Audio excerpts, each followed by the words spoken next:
Paul vs. Fury. Who wins?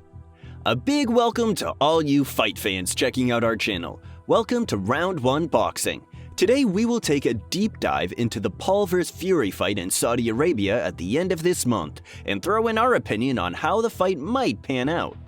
YouTube boxing is an avenue of the sport that not many of us predicted would turn into such a flourishing industry. The whole Jake Paul vs. Tommy Fury seems to mix everything into one big melting pot. A professional boxer with a heavyweight champion brother, a famous YouTuber, a splash of WWE. Boxing purists seem to be against YouTubers taking on a professional. However, at the end of the day, Jake Paul is a professional, whatever way you wish to look at it. Although he hasn't fought a professional fighter, this is a young guy who is committed to the sport and has beaten combat athletes. Irrespective of whether they're retired UFC guys, many people have argued that they operate at the same level as some of Tommy Fury's opponents. So let's take a look at what Tommy brings to the table. Come 26th of February, this shit's been going on too long. He will never box again. He has no chin. It's all a joke. I'm not 50, I ain't 40, I ain't an MMA guy. I've been doing this my whole life, and I swear to God, you'll finish come 26th of February. I'm ending you February 26th, and you already know it. You're gonna crack under pressure. You're not built for this moment. Without any amateur background, Tommy Fury isn't necessarily more experienced than Jake. True, he comes from a fighting family, but that doesn't mean he will fly out of his corner like his brother Tyson and decimate Jake by any stretch of the imagination. He's still learning and is still young in terms of learning his trade as a fighter. Given that Tommy has spent parts of his career on reality TV shows and making club appearances, some people have questioned whether he commits to the sport in the same way that other budding prospects do. However, it would be unfair to suggest that he doesn't. Only he and those closest to him know that, but Jake Paul is the best boxer he has fought. Some of you may laugh at that statement, but it's true. Jake has boxed in significant events, sold PPVs, and has experience operating well under pressure. Tommy doesn't have any of this experience, as all of his fights have been on undercards against lesser opposition. Many of his opponents have lost 90% of their fights. Those who know their boxing understand that a prospect with a little amateur pedigree like Tommy can hardly fight Artur Beterbiev in his opening bout. However, this lack of experience in such a massive event could work against him. Even if he's fighting somebody who has never stepped foot in the ring with a professional boxer before, all of the things we have just mentioned, PPV sales, significant events, big build-ups, are all valuable bits of experience that Paul has over Fury. Fury has knocked out half of the men he has faced and dropped men who have taken him the scheduled distance. This suggests that he packs a decent dig. However, for someone like Jake Paul, who isn't used to the total weight of a professional boxer turning their shoulder and weight into a shot, it could come as a rude awakening. Woodley and Silva are legends in the UFC. However, the fact remains that striking is just one small part of UFC.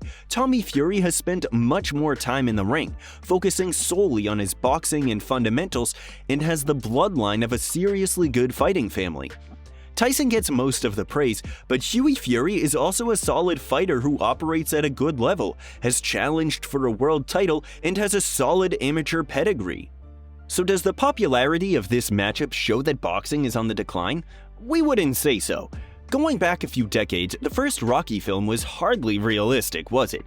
An unknown journeyman getting a shot at the title and going 15 rounds with the world heavyweight champion? Not to mention the number of rules and regulations broke within the fights themselves.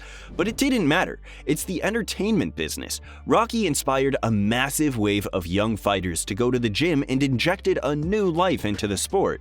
The franchise is still heavily revered today because of its iconic story and soundtrack.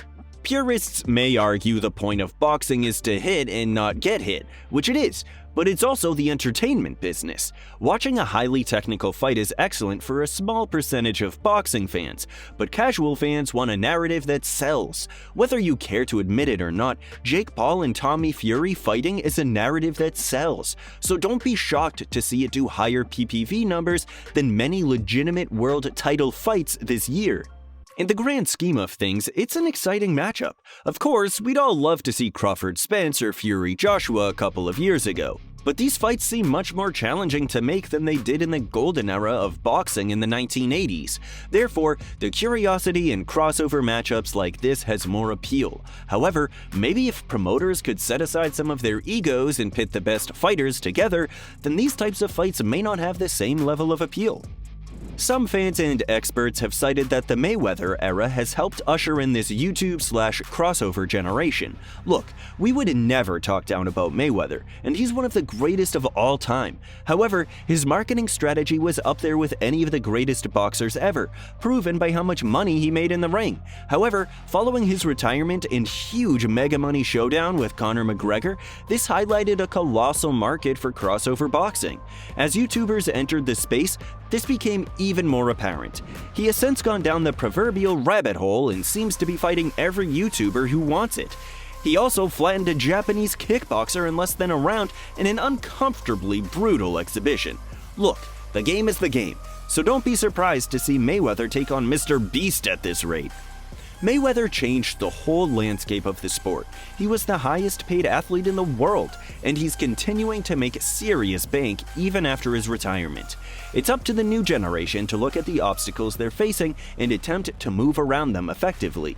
When Mayweather was coming up, he didn't moan about HBO PPV monopolizing the sport or that the sport was declining in America. Instead, he identified areas where he could improve and make more money for himself, and did. So where does Jake Paul fit into all this? Jake's venture into the professional realm was considered a joke at first. Although he's slowly gaining respect in the sport, if he beats Tommy Fury, then there's no doubt he can fight. The bookmakers have Paul as a slight favorite going into this one. It's highly unusual to witness a YouTuber or celebrity going up against a professional, and the bookies consider him the favorite. Does this signal how far professional boxing has fallen in terms of public respect and perception? Not really. Just because someone is famous on YouTube doesn't mean they can't be good in other areas. For example, Jake's brother Logan has hit the ground running in WWE. You only need to take a look at other notable YouTuber figures like Vidal Riley, who could easily go on to fight at the highest level of the sport.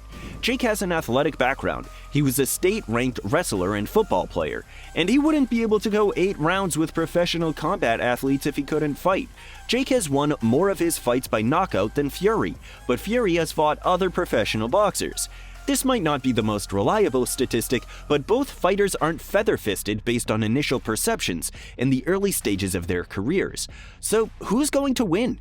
If you side with the bookies, you have to choose Jake. The odds might change closer to the time, given that more people will place bets as the massive event in Saudi Arabia draws closer.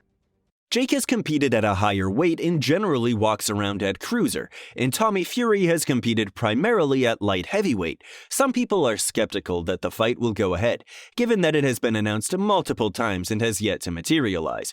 Many people taking a keen interest in this bout will be convinced it's happening only once they hear the opening bell. Having advice from Tyson will certainly benefit Tommy. However, it isn't just Tyson that will be able to assist him either.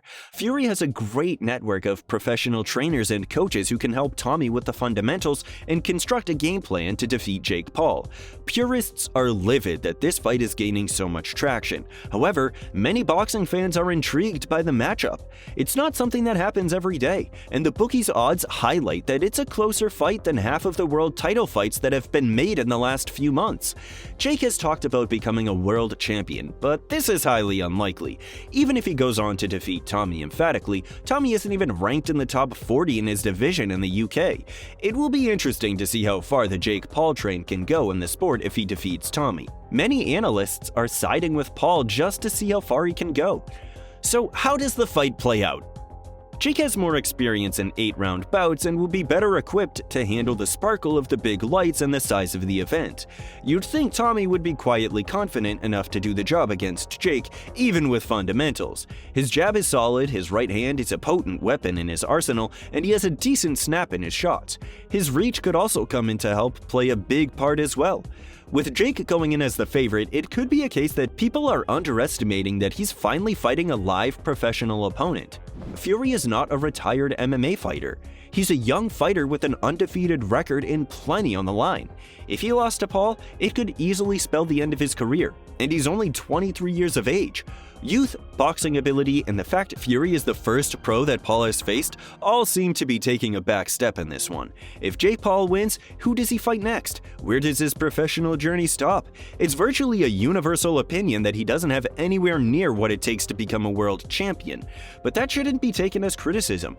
Anybody with the stones to get in the ring and trade it with a professional boxer immediately earns respect.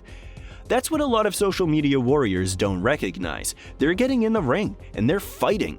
Who cares if it's a glorified exhibition or if one is a YouTuber? They're getting people talking about a sport that often needs help to capture the imagination of casual fans due to the lack of quality matchups. This fight will be very close, and although draws are rare, don't be surprised if it goes down to the wire. If the bout ends in a draw, it will generate an even bigger rematch. It could also be the case that Fury uses his boxing experience to keep Paul on the end of a jab for 8 rounds. Jake Paul going into the fight as a favorite is extremely interesting. As the fight draws closer, checking out each fighter's body language will be critical. If we were to pick a winner, we would go for Jake, given his big fight experience and the fact he's more active and operates at a higher weight. After that, however, it's a coin toss. It's going to be very interesting though. That much is true. Plenty of people will be tuning in. Don't be surprised to see the hardcore purists tuning in to see what's happening too. Be sure to hit that like and subscribe, spread the word about Round 1 boxing, and stay tuned for more breakdowns of upcoming fights.